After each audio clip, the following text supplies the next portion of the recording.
This is my home. This is my kitchen. This is my family. Tilly. Jack. Holly. Megan. And of course, my wife Tana. You may think you're the busiest person in the world, but over this series, I'm going to prove it's still possible to cook stunning food at home.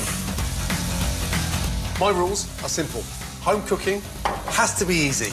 It's got to be fast. It's got to be delicious. So, if you think you can't cook amazing food at home, think again. These are the only recipes you'll ever need. Breakfast, lunch and dinner.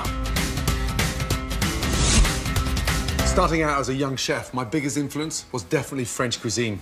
And when I was 23 years of age, I was determined to learn as much as I could. So I set off for Paris to work in some of the most demanding and exacting kitchens in the world. And my passion and love for French food really took hold. First up for breakfast, a French patisserie delicacy, madeleines, those shells of a light sponge flavoured with lemon and poppy seed.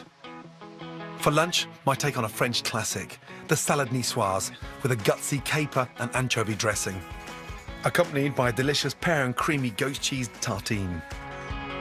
Tilly! And my youngest Tilly gets a taste for French cooking as we create chicken fricassee. Looks delish. Served with herby sautéed potatoes, followed by lavender creme caramel. This is my ultimate French food. Breakfast, lunch and dinner. My ultimate French breakfast isn't complex or flashy. It's just simple, elegant, and delicious.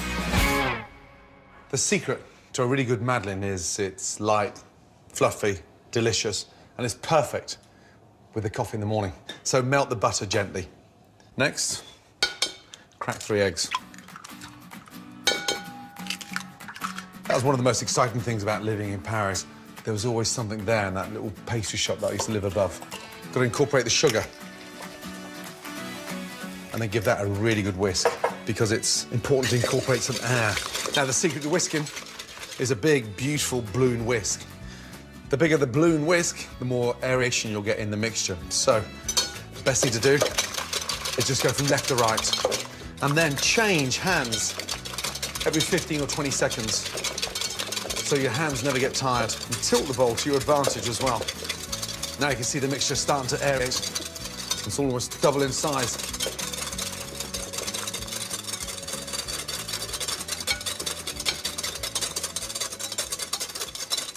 The more you whisk this, the lighter it becomes. So it starts to almost look like a light whipped cream. Gone is that dark, rich egg yolk colour. Beautiful. Once the eggs and sugar have become pale, creamy and thick, sift in the self-raising flour. Sieving the flour. Now I'm giving my madeleines a twist by adding poppy seeds for a crunch and lemon for flavour. The zest of a lemon in there. Generous on the lemon. Lime is wonderful. Orange zest, again, beautiful. I've even made pink grapefruit madeleines with poppy seed. Delicious. But lemon, for me, is the best. Pour the melted butter down the side of the bowl. So it cools down even more. And then combine. Start mixing that in. It's really important at this stage that we don't beat the mixture. I want to keep that nice aerated texture across the madeleine mix. So I'm going to use a spatula now and just gently mix my butter in. Now give that a good mix. And they say that the longer you make the mix up in advance, the higher they raise in the oven. Look at that. It looks beautiful. Leave that to sit there. And we'll butter and line our moulds. You can make these in little miniature Yorkshire pudding moulds. I've even seen madeleines being cooked in espresso cups. So if you haven't got the traditional madeleine tray, Yorkshire pudding trays are just as good. Lightly butter the inside of the tray. Take a tablespoon of flour. And the secret now is to line the mould with the flour. That stops any chance of the madeleine sticking. Tap the sieve into all the little grooves. And this will ensure that they'll come out instantly. Then all you do then is just stand up the tray and tap it 2 or 3 times, and you'll see the flour roll out. So there you go. The baking sheet lined beautifully, no excess butter and no excess flour. The beauty of this recipe is that you can make it the night before and then simply bake it in the morning. When you're ready to go, put the mixture into a jug to make it really easy to pour into the tin. Give it a little stir, so you've got that nice even distribution of those poppy seeds, and just gently, lovely, fill them up to the top. Oh, beautiful. So much easier pouring this from a jug because you get the exact amount into the oven, 180 degrees. Do not open that door before 10 minutes and wait for that wonderful surprise.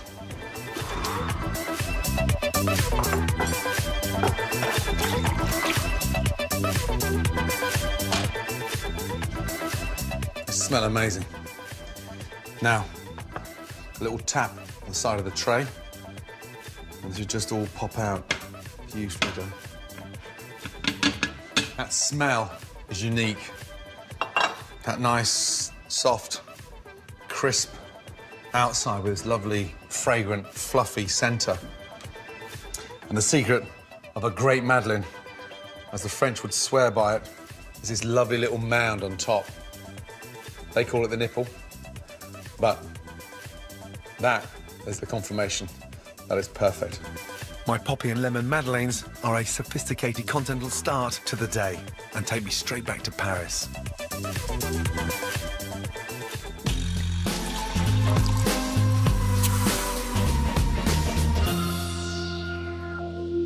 Coming up, I'll be showing you a fantastic French-inspired lunch and dinner. But first, here's a look at some of the key ingredients you'll need to add a bit of Gallic flair to your cooking. The one ingredient most associated with French food is garlic, and it's no surprise almost every one of my French recipes has it in. Garlic is a member of the allium or onion family and comes in all shapes and sizes and strengths. Pink garlic from Lautrec in southwest France is considered the finest with a strong sweet taste. Elephant garlic has massive bulbs and a much milder flavour. But today, I'm using a common white type you get in all the supermarkets. It's a great all-rounder. Brandy really is the ultimate spirit of France. It's made from either distilled grapes or fruit. Armagnac from Gascony in the southwest is made from wine distilled in oak casks, and it's the oldest recorded brandy in France. Cognac's also a wine brandy, named after the town in Poitou-Charentes region in the west, where it must be made to be classified as cognac. Calvados is an apple brandy made from distilled cider and comes from Normandy. The French cook with brandy a lot and tend to ignite or flambe it to bring amazing depth of flavour to dishes, like the chicken fricassee I'm serving for dinner.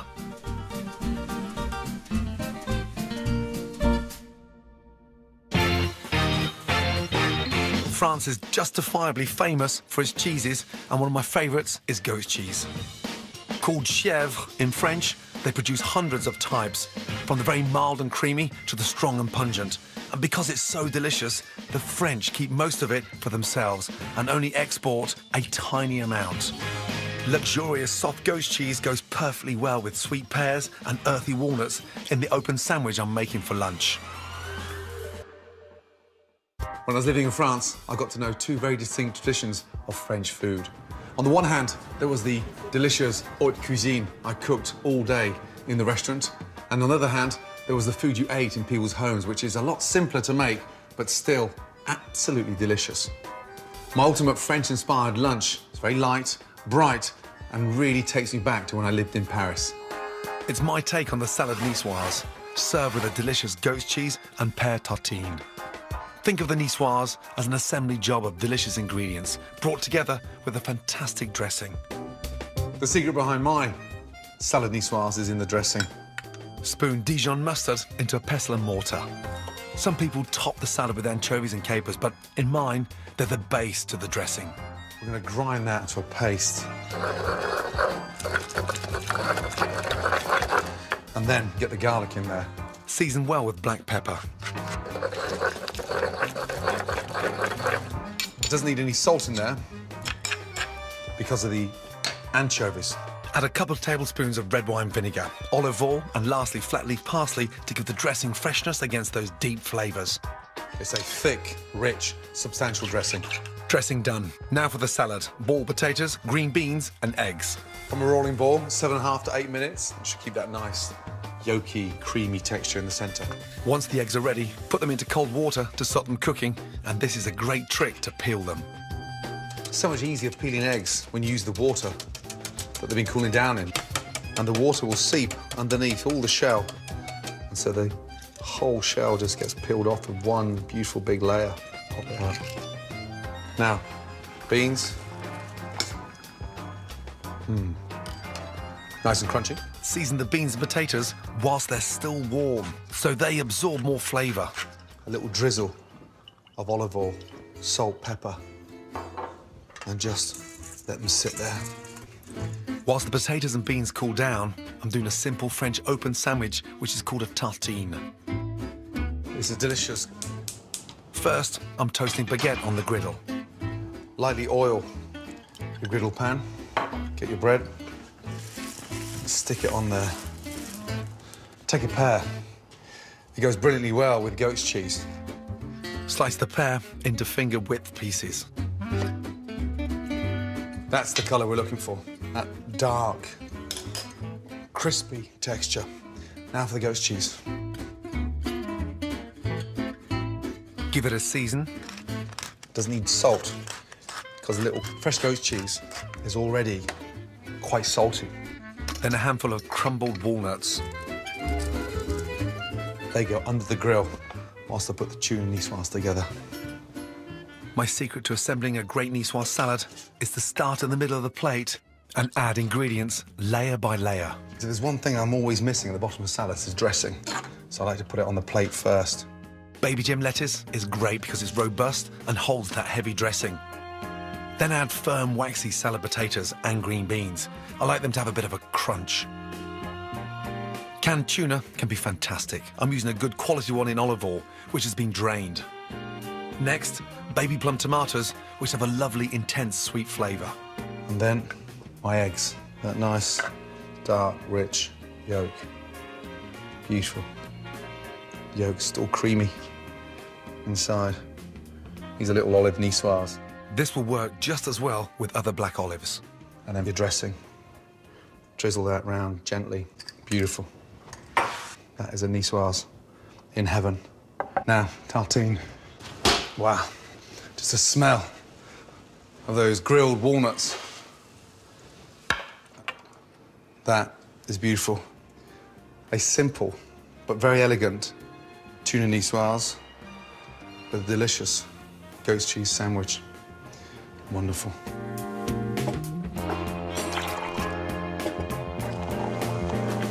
My vibrant and gutsy niçoise salad with that incredible anchovy and caper dressing, served with a pear and goat's cheese tartine. Too good to let the French keep it all to themselves. Coming up, it's dinner time.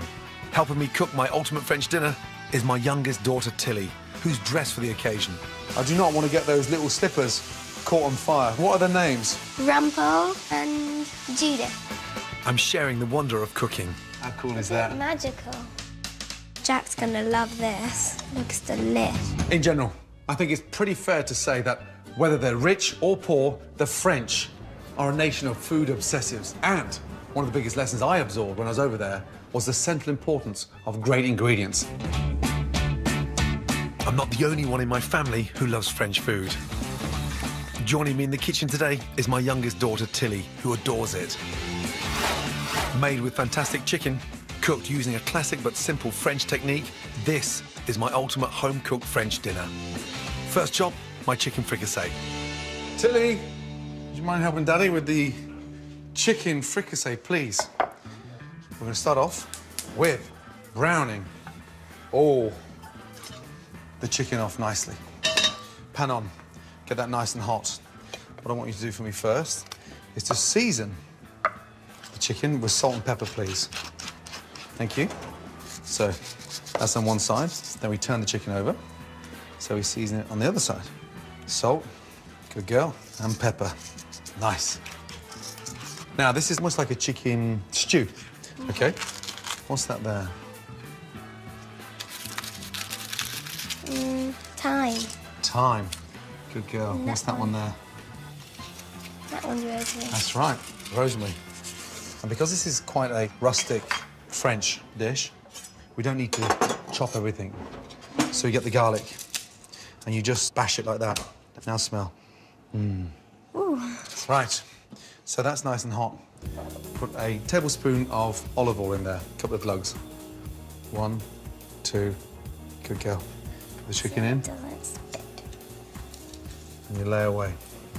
You get that nice and brown. I'm getting good at this. You are. Skin side down.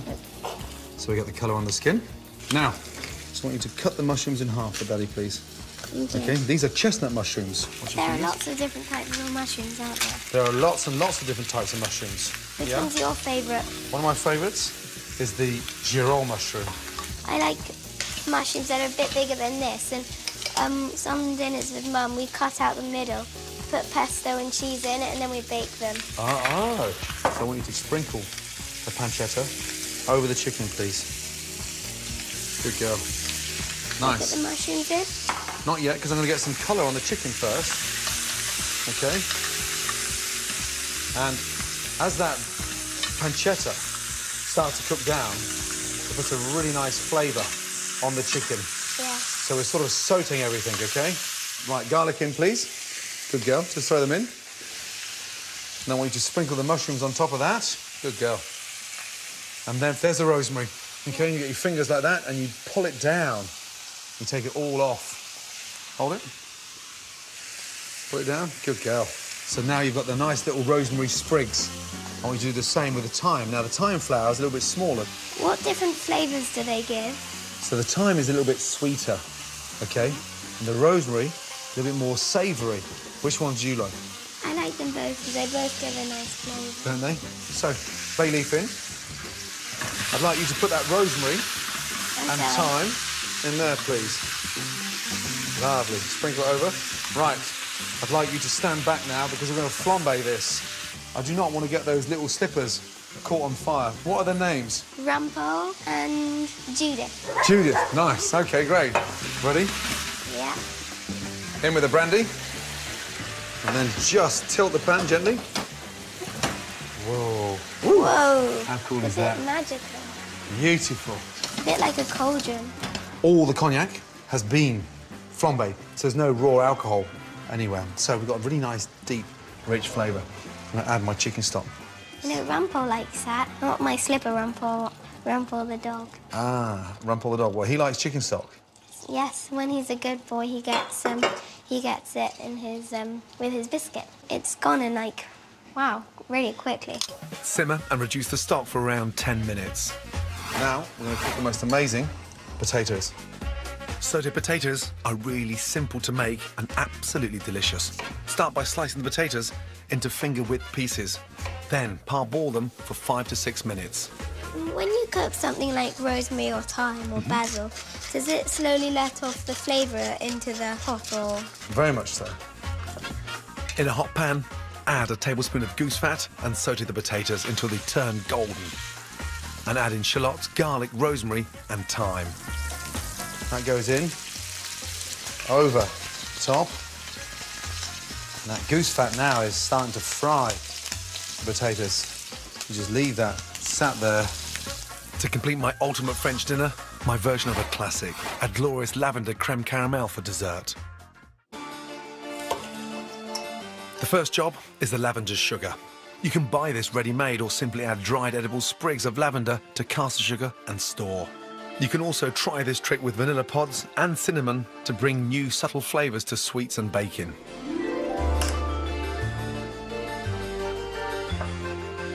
For the creme caramel, melt plain caster sugar until it turns dark golden. Pour into ramekins, sprinkle with lavender flowers and cool. Now, to make a simple custard, gently heat whole milk in a pan until steaming. Meanwhile, whisk together egg, vanilla seeds and lavender sugar until golden and fluffy. Then gradually pour the hot milk into the mix. whisking continuously until the custard is smooth and creamy. To set, cook in a water bath or bain-marie. A good tip is to line a roasting tin with a cloth to stop the ramekins jiggling around. Pour your custard, then boiling water around the ramekins until halfway up the sides. Then cook in a preheated oven for around 30 minutes until set. Cool in the fridge. Then when you're ready to serve, dip the ramekins in hot water to loosen the creme caramel. Et voilà, lavender creme caramel. Look at that chicken now. So I'm just going to turn the gas right down and put the lid on, just like that, but leave a little bit. So it can let out some steam. So it can let out some steam, that's right. Now, what I'd like you to do is to chop Daddy some parsley. Crunch it up nicely, tuck your fingers in, and take your time. Now my hands have got lots of different flavours Now in you've got them. all those wonderful flavours. You could almost be French. Matilda, sprinkle that on there. Good girl. Nice. Merci beaucoup. Nice. Now, potatoes. Oh, so there's a chicken. I can tell Jack's gonna love this. Is he? Looks delish. Doesn't it? Smells delicious. Look at that. I could smell that even before you took the lid off. Let's get on, my darling. Good job, by the way. Thank you. I can't wait for the others to try it. I hope they love it. This is my ultimate French dinner. Chicken fricassee with sensational herby sauté potatoes and lavender creme caramel. Meg, Jack, Mum and That's Holly. Smells so nice. Doesn't it? Now, Daddy, who's the one that burnt the garlic? Matilda. Oh, dear. How could you, Dad? Tilly, trust you to find that. Jack, potatoes? Thought you'd like these ones. Oh, no way. She's on a roll. No way. Potatoes a la burnt garlic. Burnt. Bon appetit. And look out for the burnt garlic. It was supposed to be crispy. Thought you'd have known the difference between crispy and burnt. Do you know what? I think your daughter might take after you. Right, sous chef. Cheers. To collect selected recipes from the show, go to my scrapbook at channel4.com/Gordon. Next time, my youngest Tilly proves all the kitchen training is starting to pay off. Would you like to be a chef when you grow up? Yeah. Really? Would you like to have your own restaurant one day? I'd like to have a bakery. As we cook my ultimate healthy food. Lizzie would say, done. Health Freaks, a new show starting tonight. Alternative treatments for your ailing bits and bobs. They're investigated from 8:30.